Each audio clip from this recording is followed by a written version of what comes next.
Hey everybody, good Monday morning. It's Spencer Ripley, Barwood Cabinets, Monday morning mistakes with cabinets and design. Now today I have a wall cabinet right here. Here's an extra cabinet I just put on top of the countertop so we can go through a little training session with you. When you have in your design cabinets going to the ceiling, your ceilings at the homeowner's house, there's going to be a little bit of fluctuation here and there, a low point, a high point.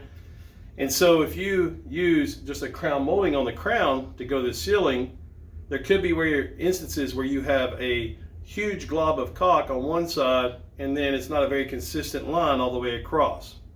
The way you can defeat this, you have your face frame of the cabinet. You can build a soffit up above for the crown to attach to. The way you do that, you have a 3/4 inch filler piece, the same color as a cabinet. This one's a little bit different color, but I found one here in the warehouse. And a lot of people will just attach it either 3 inches or 6 inches high. Will attach it directly to the face frame itself. All right.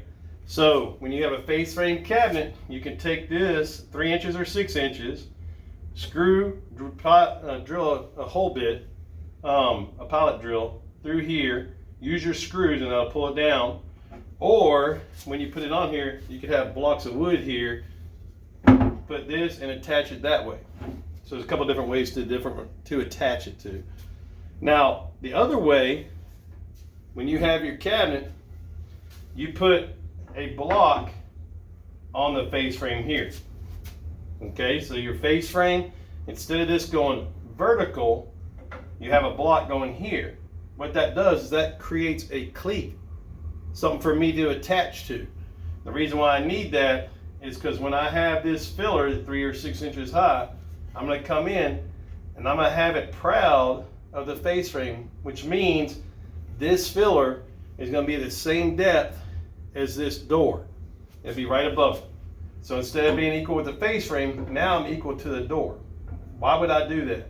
The reason why I do that, gives a little bit of dimension to it, makes it look a little bit more equal when it's the same depth as the door instead of back with the face frame. You put your filler down or blocking, you attach that, and then you will take this filler and attach it to that blocking that is there. And now you're going to be the same depth as your door. And it's just a much nicer look, cleaner look.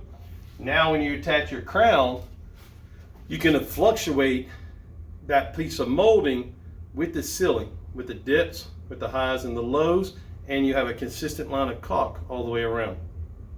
Two things. One, you can go equal to the face frame. I like to go equal with the door. However you do it, and what's best for you, is up to you. Hope this helps out. We look forward to seeing you next Monday. Thanks.